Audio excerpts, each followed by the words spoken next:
आपका स्वागत है आपके अपने YouTube channel YK math and science classes में। आज हम भारतीय संविधान के भाग 5 पढ़ेंगे। उसमें भी भाग 5 में हम संपूर्ण नहीं पढ़ेंगे, राष्ट्रपति को ही सिर्फ पढ़ेंगे। तो भाग 5 इसमें संघ का वर्णन होता है, राष्ट्रपति पढ़ेगा, प्रधानमंत्री, उपराष्ट्रपति, लोकसभा, राज्यसभा, ये सब भाग 5 में आएगा, जो कि आपका अनुच्छेद 52 से 151 तक संबंधित है। तो सबसे पहले इसमें हम देखेंगे राष्ट्रपति। 2 दिन का क्लास होगा राष्ट्रपति का, तो देख लीजिएगा। इससे राष्ट्रपति क्योंकि बहुत ही महत्वपूर्ण एक पद है भारत में राष्ट्रपति का, इसलिए इसमें बहुत चीजें आपको पढ़ने को मिलेगा। तो 2 दिन का क्लास होगा, इसलिए आप कर लीजिए, दोनों दिन का क्लास जरूर देखिएगा। तो सबसे पहले हम देखेंगे आज फर्स्ट दिन का क्लास क्या आएगा आपका। सबसे पहले हम देखेंगे अनुच्छेद, आपका राष्ट्रपति संबंधित सभी अनुच्छेद और प्रत्येक को डिटेल से समझेंगे। यदि एक बार अगर आज पूरा वीडियो देख लेते हैं तो आज के बाद आपको राष्ट्रपति से कोई दिक्कत नहीं होगा। एक और वीडियो आएगा राष्ट्रपति का, जिसमें हम कार्य एवं शक्ति स्पेशल पढ़ेंगे, क्योंकि राष्ट्रपति के पास बहुत सी शक्तियां होती है। तो स्टार्ट करता है आज का क्लास। देखते हैं अनुच्छेद और विषय। सबसे पहले देखिए अनुच्छेद 52 क्या कहता है। ये राष्ट्रपति के पद का वर्णन है और इसमें पढ़िएगा तो अनुच्छेद 52 कहता है क्या, राष्ट्रपति देश का संवैधानिक प्रधान होता है। लिखिए संवैधानिक प्रधान, संवैधानिक प्रधान होता देश का, और फर्स्ट नागरिक भी होता, प्रथम नागरिक। याद रखना, फर्स्ट आपका जो पद है हमारा कहता है क्या ना, कि संवैधानिक प्रधान होता देश का कौन, राष्ट्रपति, और प्रथम नागरिक भी देश कौन होता, तो राष्ट्रपति ही होता है। ये कहता है आपका अनुच्छेद 52 पद। अब 53 में देखिएगा कार्य एवं शक्ति, ये पूरा एक अलग वीडियो आएगा कार्य एवं शक्ति का। तो आज सिर्फ इसको हम समझ लेते हैं। ये क्या कहता है, कार्यपालिका का जो प्रधान होता है, कार्यपालिका का,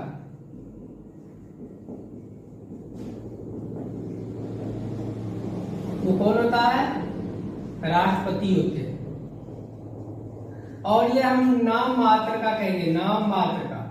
वास्तविक की बात करेंगे तो प्रधानमंत्री हो जाएगा, प्रधानमंत्री, जो कि वास्तविक होता है। कार्यपालिका का शक्ति किसके हाथ में होता है, तो क्या कहेंगे, राष्ट्रपति। लेकिन ये नाम मात्र का होता है, वास्तविक जो प्रधान होता है वो कौन होता है, प्रधानमंत्री होता है, याद रखना है। तो ये आपका कौन होगा, अनुच्छेद आपका 53। फिर देखिएगा निर्वाचक मंडल, ये महत्वपूर्ण है, ये क्वेश्चन आपका बार बार पूछा भी जाता है। तो देखिएगा इसमें निर्वाचक मंडल होगा क्या, ध्यान दीजिएगा। निर्वाचक मंडल अच्छी तरह से आपको याद होनी चाहिए। तो देखिए इसमें आपका दोनों सांसद का सदन जो पढ़ते हैं लोकसभा, देखिए लोकसभा, राज्यसभा, विधानसभा, ध्यान दीजिएगा। और देखिए राज्यों के विधानसभा, राज्यों के विधानसभा, और दिल्ली एवं केंद्र शासित प्रदेश पुदुचेरी विधानसभा।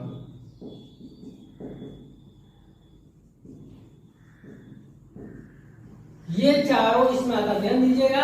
लोकसभा वो में सब में निर्वाचित सदस्य, याद रखना, सब में निर्वाचित सदस्य, मतलब जिसका चुनाव हुआ है वो सदस्य के बारे में बात करेंगे। जैसे लोकसभा में हम जानते हैं तो आपका 543 जो जिसका चुनाव होता वो 2+2 जो होता वो नहीं होते, ये जानते हैं राष्ट्रपति मनोनीत करते हैं। इंडो एंगलियन समूह के ना, भारतीय अंगद जो समूह होता उसके 2 सदस्य को इसमें डालते हैं, ये आपका मनोनीत करते हैं। ये नहीं होगा आपका जो होगा, ये भाग नहीं लेगा चुनाव में। और राज्यसभा का जानते हैं जैसे 200, देखिएगा 233 प्लस 12 जो मनोनीत करते हैं, जो विशेष क्षेत्र में, चाहे साहित्य, कला, विज्ञान, किसी विशेष क्षेत्र में महारत हासिल किया जाता है, उसे मनोनीत कौन करते हैं, तो राष्ट्रपति करते हैं। तो ये भी आपका चुनाव में ये 12 भाग नहीं लेंगे, भाग लेंगे कौन, 543 ये और 233 ये।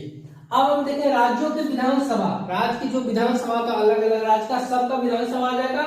और नवीनतम व्यवस्था के अनुसार इन दोनों राज्य की, ये केंद्र शासित प्रदेश दिल्ली और पुदुचेरी, ये सभी विधानसभा को भी जोड़ लिया जाए। तो यहाँ से हम देखिए सकते ये हमारा कौन सा केंद्र का, यानी संघ का ये सदस्य आपका देखिएगा 3 3 6 4 3 7 और 5 2 776 आपका केंद्र का, और 4120 कुल मिला के विधायक देखिएगा टोटल इसमें आ जाएगा आपका, टोटल इसमें लाके 4120 विधायक, याद रखिएगा। तो ये अभी आपका क्या निर्वाचक मंडल पड़े जिसमें भाग लेता है। और याद रखना विधान परिषद भाग नहीं लेता, ध्यान दीजिएगा, विधान परिषद भाग नहीं लेता। अब समझिए क्यों, क्योंकि हम जानते हैं विधान परिषद भारत के सभी राज्यों में तो होती नहीं है, क्योंकि भारत की वर्तमान में 6 राज्यों में है। तो जब स्पेशल हम विधानसभा राज्य का जो पढ़ेंगे तो उसमें आपको विधान परिषद किस राज्य में है और कितना है। तो यहाँ पर देखिए विधान परिषद इसलिए भाग नहीं लेता, 6 राज्य में ही है। अब बताइएगा अगर ये राष्ट्रपति के चुनाव में भाग लेगा तो जिन 6 राज्यों में है उनको तो एक प्रॉफिट मिलेगा, बेनिफिट मिल जाएगा कि इतना सदस्य उसका एक्स्ट्रा आएगा वोटिंग, तो इसलिए ये नहीं है, याद रखना। और जो भी सदस्य मनोनीत होते हैं वो भी नहीं होते हैं, चाहे लोकसभा या राज्यसभा जानते हैं। लोकसभा में राष्ट्रपति 2 इंडो एंग्लियन समूह के व्यक्ति को मनोनीत करते हैं और राज्यसभा में 12 व्यक्ति को मनोनीत करते हैं जो किसी विशेष क्षेत्र में, चाहे कला, साहित्य या विज्ञान के क्षेत्र में विशेष हासिल हो तो उपलब्धि, उसको मनोनीत करते हैं। तो यहाँ से आप देख लीजिएगा संघ का कितना 776 और 4120 आपका कुल मिलाकर विधायक आ जाएगा। अब हम देखेंगे निर्वाचन की रीति। तो देखिए निर्वाचन की रीति आप कैसे करेंगे, इसमें 2 होता आपका, एक होता समानुपातिक प्रणाली। समानुपातिक प्रणाली देखिए होता क्या, इसमें 2 चीज बढ़ेगा। तो देखिए 2 प्रणाली इसमें पड़ेगा, समानुपातिक। देखिए इसमें पहला चीज देखिए, आप बताए थे आपको क्या, विधायक और सांसद भाग लेते हैं। तो विधायक का जो वोट होगा, देखिए विधायक, एक विधायक के वोट का मायने कितना होगा, ये चीज समझना। तो देखिए अगर मानते हैं जिस राज्य का निकालना है उस राज्य की जनसंख्या, ध्यान दीजिएगा, राज्य की जनसंख्या बटा में आपको क्या करना है, राज्य में जो निर्वाचित विधानसभा कितने हैं, निर्वाचित विधानसभा की संख्या, राज्य में हम बात करेंगे, राज्य में निर्वाचित विधानसभा की संख्या। अब बटा में 1000 भी होगा, क्योंकि 1000 नहीं लेते तो बटा बहुत ज्यादा रोजगार। मान लेते किसी बिहार स्टेट की बात करेंगे तो क्या लगभग आपका 10 करोड़ से ज्यादा जनसंख्या और इसमें 245 बहुत ज्यादा मायने आ जाएगा। तो याद रखना राज्य की जनसंख्या, जिस राज्य की विधान का वोट निकालना होगा उस राज्य की क्या करना, जनसंख्या बटे राज्य में निर्वाचित विधानसभा कितने हैं। जैसे कि देखिएगा बिहार में 243 अलग अलग स्टेट में अलग होता है, वो देखेंगे जब राज्य पढ़ाएंगे तब। तो ये समझ आ गया एक विधायक का मत का वैल्यू क्या होगा, वैल्यू होगा राज्य की जो जनसंख्या है बटा उस राज्य में कुल जितने विधायक निर्वाचित होते हैं, जितना चुनाव होता है वो। अब ये तो आपका हो गया किसका, एक विधायक का। और हम बात करेंगे अब एक सांसद का। अब देखिए एक सांसद का निकालना है तो एक विधायक का मत लिखिए ऊपर, एक विधायक का मत बटा उस सांसद क्षेत्र में, जिस सांसद की हम बात करेंगे, जिस वोटिंग का निर्वाचित उस सांसद क्षेत्र में निर्वाचित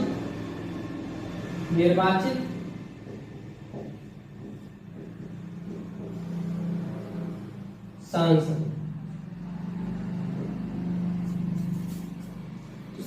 सांसद का वोटिंग कैसे निकालना, एक विधानसभा का मत और सांसद में निर्वाचित सांसद हो जाएगा आपका। अब हम देखते हैं तो यहां से आप देखिए क्या, पहले सबसे पहले समझिए कितना आपको विधायक पढ़ाए थे 4120 और सांसद कितना पढ़ाए थे आपका 776 निर्वाचित जो होता है लोकसभा राज्यसभा का मिला के इतना, ये बराबर आपका इतना आता। और दोनों का वोट का कुल वैल्यू देखिएगा तो कुल वैल्यू आपका लगभग आता है देखिएगा 10 लाख से ज्यादा। अगर यहाँ से बात करेंगे कुल दोनों मत का वैल्यू तो 10 लाख से ज्यादा लगभग मत आते हैं। और ये देखिए यहाँ पर तो आपका समझ आ गया समानुपातिक प्रणाली। अब देखिए इसमें आप पढ़ेंगे दूसरा एकल संक्रमणीय या एकल हस्तांतरणीय कहते हैं। मतलब क्या, जैसे देखिए क्या होता है राष्ट्रपति चुनाव में हम लोग भाग नहीं लेते, लेकिन जिसे हम चुन के भेजते हैं चाहे हमारा विधायक हो या सांसद हो वो भाग लेते हैं। मतलब क्या, एकल हस्तांतरण, ये समझे एक के हाथ द्वारा हस्तांतरण करना, हम सभी क्या करते हैं वोट करते इन दोनों को, और ये दोनों राष्ट्रपति में भाग लेते हैं, इसी को हम कहते हैं एकल संक्रमणीय या एकल हस्तांतरणीय। दो चीजें पढ़े, समानुपातिक प्रणाली, ये चीजें हो गया आपका, एकल संक्रमणीय हस्तांतरणीय समझ में आ गया होगा। ये अब देखिए निर्वाचन की आपका रीति। अब इसमें देखिए होता क्या, अगर किसी को भी राष्ट्रपति बनना होगा तो उसको 50% से ज्यादा वोटिंग लाना पड़ेगा।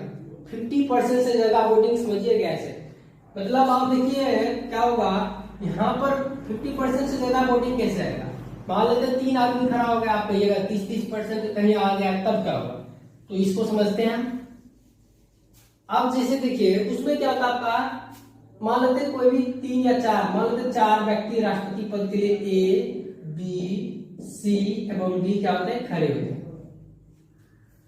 अब इसमें आप बात करेंगे तो देखिएगा, मान लेते कोई व्यक्ति है तो उसमें होता क्या, आपको एक तो आप प्रायोरिटी, मतलब क्या होता है आपका वरीयता कर्म देना पड़ता है।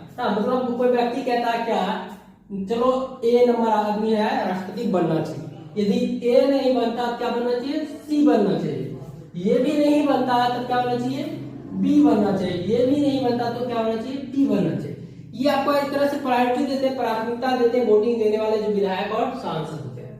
देखेंगे टोटल मारने के बाद 50% लाता तो जीतता, नहीं होता तब क्या करेंगे, अब पहला चरण की काउंटिंग करेगा, यदि किसी व्यक्ति को आ गया 50% से ज्यादा तो राइट वही फिक्स जाएगा, यदि नहीं हो पाता तो क्या होगा, सेकंड चरण में देखिए। फर्स्ट चरण में पहले करेंगे क्या, देखिए अगर मान लो 4 व्यक्ति का वोटिंग परसेंट सबसे कम इसको है, इसको छांट दिया जाता है, अलग हटा दिया। फिर अगला चरण में जाएंगे तो 3 का ही काउंटिंग होगा, 1 3 और ये इन तीनों का बात करेंगे, यदि सबसे कम जो है तो पहले हट जाएगा। अब यहाँ पर देखेंगे, फिर जिसका देखेंगे काउंटिंग करके परसेंट में देखेंगे सबसे कम आया तो उसको छोड़ देंगे, तब 2 को कोई भी बचेगा जिसका जगह आया हो। फिर थर्ड चरण में ऑटोमेटिक है, जब 2 व्यक्ति आएगा 50% से ज्यादा तो वोटिंग किसी न किसी को आ जाएगा, तो इस तरह से उसका चुनाव हो जाएगा। तो यहाँ सिर्फ एक ही व्यक्ति है, बीबी गिरी, याद रखना बीबी गिरी, जो कि आपके चौथे राष्ट्रपति थे, कितने थे, फोर्थ जो राष्ट्रपति थे बीबी गिरी, ये मात्र ऐसे व्यक्ति है जिनको क्या होगा, सेकेंड चरण के काउंटिंग में विजयी मिली थी। याद रखना फोर्थ जो राष्ट्रपति थे बीबी गिरी। प्रत्येक राष्ट्रपति को भी हम देखेंगे, आज हम सिर्फ इसकी जो आपका इससे संबंधित चुनाव प्रक्रिया को समझ रहे हैं। ये पद है क्या, देखिएगा।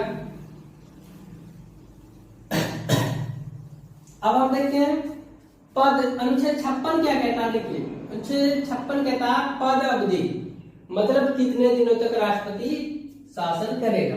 तो यहां ध्यान दीजिए, ये आपका हो जाएगा जिस दिन, याद रखना शपथ ग्रहण के दिन से 5 वर्ष, शपथ ग्रहण जिस दिन करेंगे उसके बाद 5 वर्ष तक की इसकी पद अवधि होती है। लेकिन 56 का ही हम बात करेंगे 3 का गो, ये इसको क्या देता, एक देता छूट देता, मतलब क्या, यदि राष्ट्रपति का चुनाव नहीं हो पाता किसी कारणवश तो 6 महीना तक, अधिकतम ये 6 महीने तक क्या कर सकते हैं, राष्ट्रपति के रूप में कार्य पुनः कर सकते हैं। लेकिन पद अवधि कितना दिन, याद रखना शपथ ग्रहण के दिन के बाद ही, जिस दिन से शपथ ग्रहण होता है, याद रखना आपको जेईई में पूछा गया क्वेश्चन था, तो जिस दिन शपथ ग्रहण की है उसी के, याद रखना उसी से 5 वर्ष तक होता है। आगे हम देखेंगे पुनर्निर्वाचन। पुनर्निर्वाचन मतलब ये चीजें हो गया कि कोई भी व्यक्ति कितनी बार राष्ट्रपति बन सकते हैं।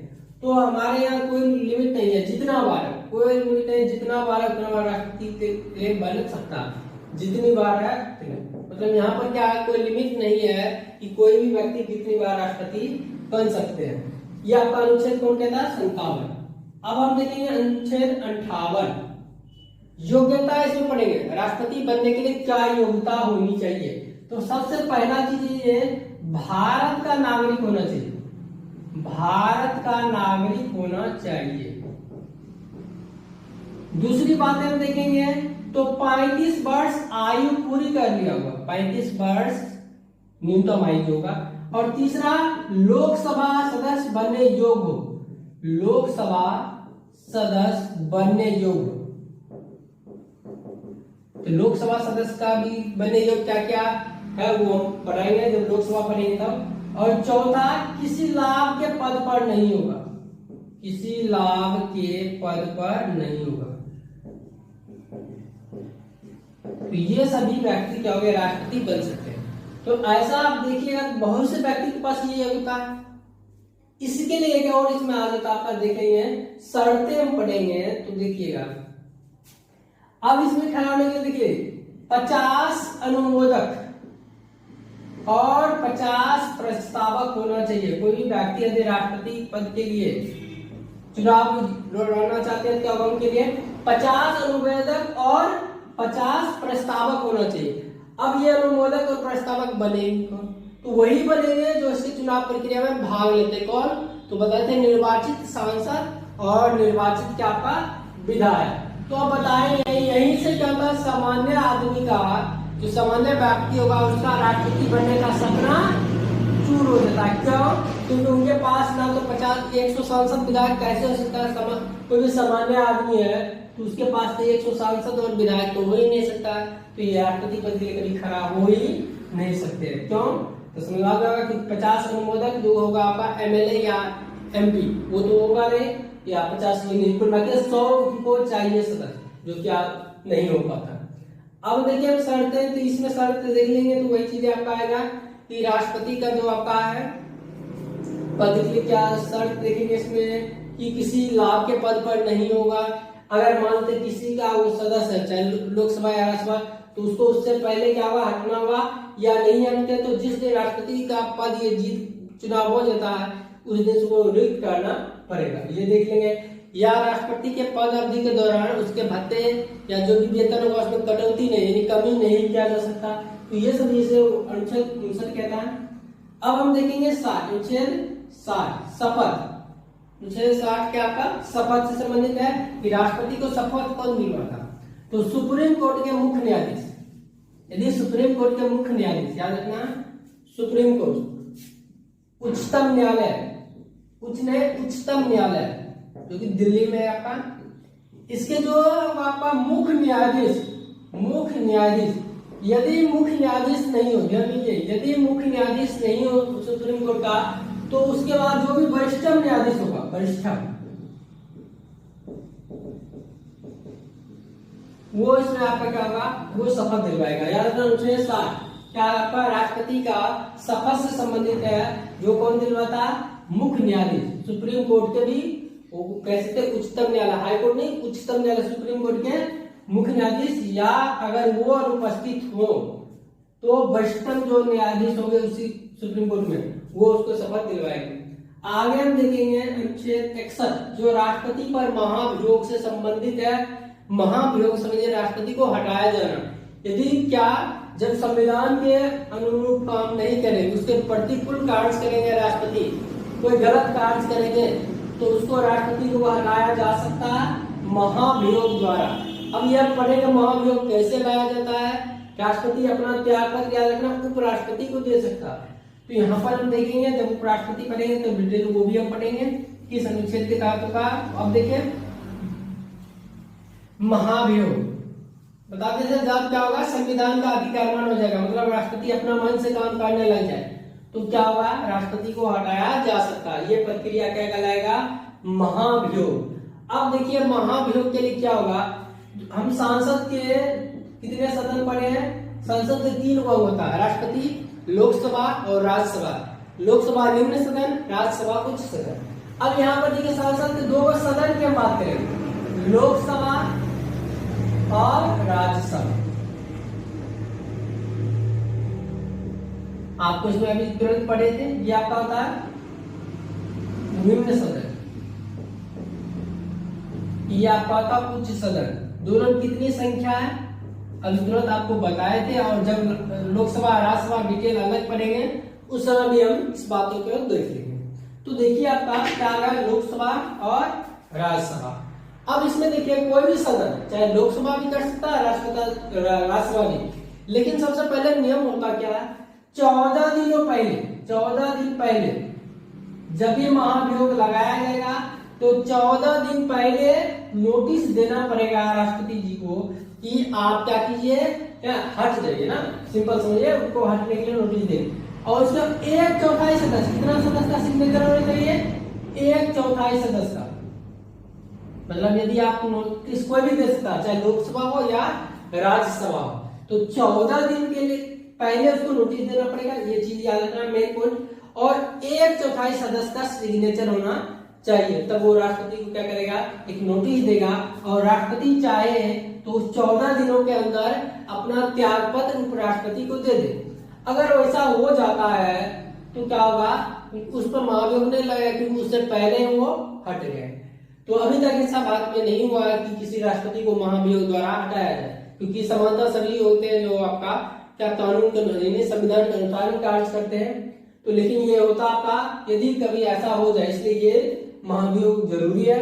अब देखिए महाभियोग कैसे लगे, तो 14 दिनों का नोटिस जब राष्ट्रपति को मिलेगा, यदि उन 14 दिनों के अंदर उन्होंने क्या किया, अपना त्याग पत्र नहीं दिया, तब जिस सदन ने उसको नोटिस दिया, जिस सदन, मान लीजिए लोकसभा पहले देता, तो लोकसभा क्या करेगा, उसका 2/3 सदस्य, 2/3 सदस्य क्या करेगा, यदि सपोर्ट कर दिया कि इस पर महाभियोग लगाया जाए, 2/3 सदस्य, तो क्या होगा, इसे पारित समझा जाएगा। इसको क्या समझा जाएगा, पारित समझा जाएगा। और फिर ये कहा जाएगा, यदि लोकसभा में पास होता है राज्यसभा में, तो राज्यसभा भी क्या कराएगा, उस ना जो भी उस पर आरोप लगा हो उसकी अपने स्तर पर जांच करवाएंगे ना, और सही पाए जाने पर क्या करेंगे, वो भी क्या करेंगे, उसके भी जो होंगे 2 सदस्य, यदि 2/3 सदस्य यदि इस पर सिग्नेचर कर देते हैं तो यदि दोनों सदन पास कर दिए, इसका मतलब क्या हो गया, राष्ट्रपति पर महाभियोग लग गया और वो अब क्या हो गया, राष्ट्रपति के लिए योग्य नहीं रहे। तो ये हम देखें आपका अनुच्छेद क्रम 62 देखेंगे, तो ये क्या कहता है, हम पढ़ेंगे आपका पदवी, मतलब क्या, चुनाव जो उसका है, पदवी समाप्ति से पहले चुनाव हो जाना चाहिए, ये कहता है। यदि नहीं हो पाएगा तो 56 का तीसरा बताता क्या है, बताता यदि नहीं हो पाता 6 महीनों तक राष्ट्रपति क्या कर सकते हैं, जो राष्ट्रपति है जब तक इसका उत्तराधिकारी नहीं आ जाता तब तक ये राष्ट्रपति के रूप में कार्य करते रहेंगे।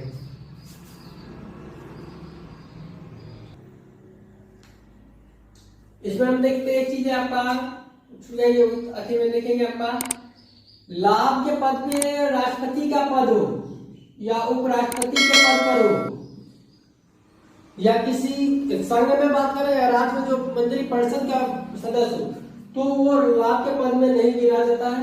तो इस चीज को याद रखेंगे।